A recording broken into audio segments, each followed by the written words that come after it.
Today I'm taking a look at the SICOTAS cabinet. So here we can see the texture that we're going to be looking at, and it appears everything is labeled, so we'll be able to easily put this guy together. And this is all press board, but that is fairly thick press board. It's also pretty rare to see everything actually individually packed.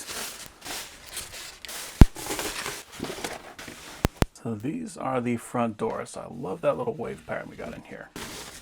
Here's our instructions. Everything appears to be bold and well labeled.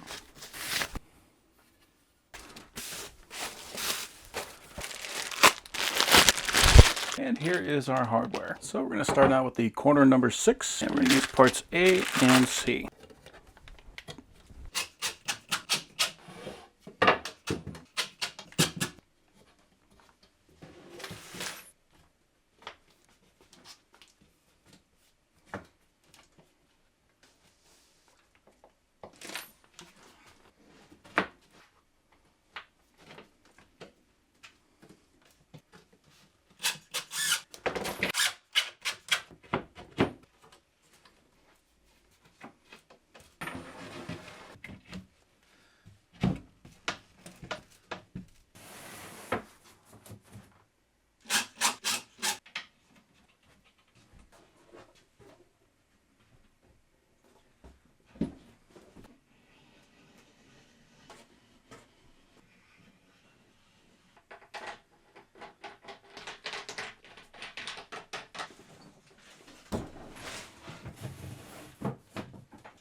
So I do appreciate they included a bunch of extra hardware with this kit, so if you're like me and you have a tendency to drop things, that's not going to be a problem. They did also include these wall mounts, so these would screw into the top and you could screw that to the wall. And so these will just act as tip-over protection. I didn't install these, but you can if you want to. But overall, that is a very nice looking cabinet. It doesn't really have a soft close, but these little magnets are on a spring, so if you just close this guy like that, then it will kind of catch it. But yeah,